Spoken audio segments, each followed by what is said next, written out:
What is pain trying to tell you? Today, I wanted to just do this really quick video to kind of answer that question, because I work with clients all the time that are really frustrated with their pain. And I get it. I've been there before in my day too. And it was a long time before I understood that there was actually a purpose to pain. And I want to dive in. And so maybe you can understand some clarity on how I was able to turn that around for myself and how I help clients turn it around. So first off, we're going to start with the causes of pain. There's only 3 that I've ever encountered in any situation, and it's stress, stress, or stress. The question is it emotional stress? Is it physical stress? Or is it mental stress?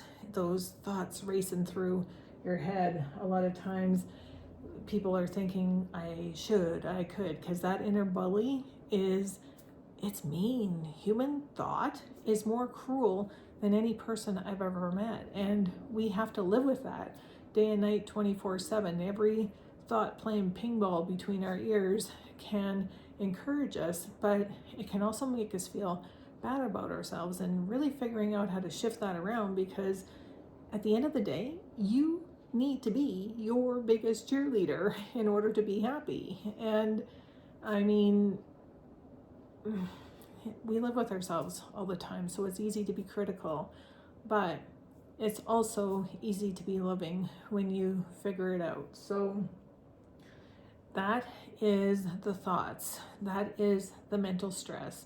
The next thing is our emotions, right? And so you always have control of how you feel. And I know that sounds absolutely crazy, but it's true. In your saddest moments, you can shift your thoughts and your perspective, and you can actually make yourself laugh. It sounds wild and crazy if you've been stuck in a rut for a long period of time, but we do have control over how we feel. And so in every moment in life, we can choose between love and we can choose fear.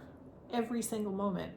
If you've created a highway to hell, it's pretty hard to be able to just switch and go down the cobblestone to love, but it is possible, and it just takes a little bit of practice. If you are on the highway to hell, it's because you've put a lot more effort into thinking negative thoughts than positive ones.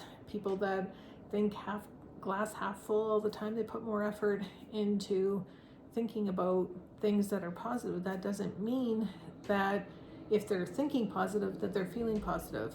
And that's what I'm trying to tell you. Your thoughts, if they're positive, your emotions have to be positive too. There's a secret to the secret. If you've ever heard of The Secret, they're thinking, think positive thoughts, think positive thoughts. Well, thought is only 10% of our being. Emotion is 90% of our being. So you can think positive thoughts all day, but if you ain't feeling it, what do you think's going to win, the 90 or the 10? If you guess 90, you are right on track.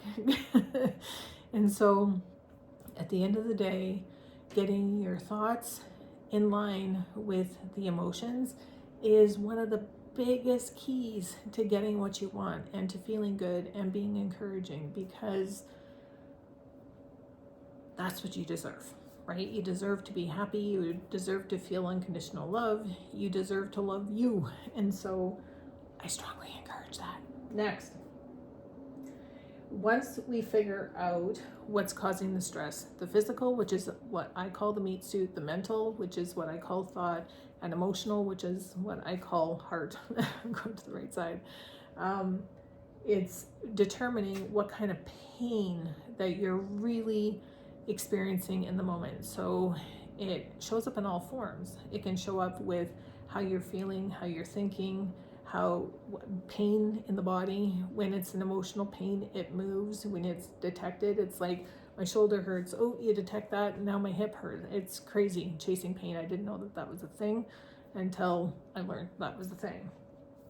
It can show up in environmental stuff, your situation stuff, like your home, your finances, and your relationships. All of those kinds of pain can all be recorded and sifted back to the stress that you are feeling. And once you detect it and you release it, man, it's transformational.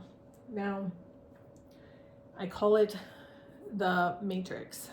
Everyone wants the fix-it pill, right? Well, if you choose the blue side, you're opting for a band-aid. You want something external to fix your problem. Rarely works, just to let you know.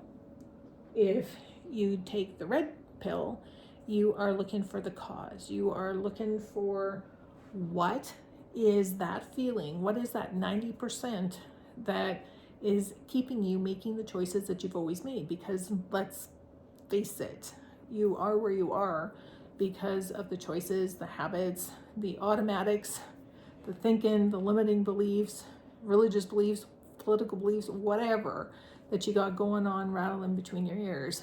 Those choices are getting you what you have today. If you want something different, it's about making a different choice.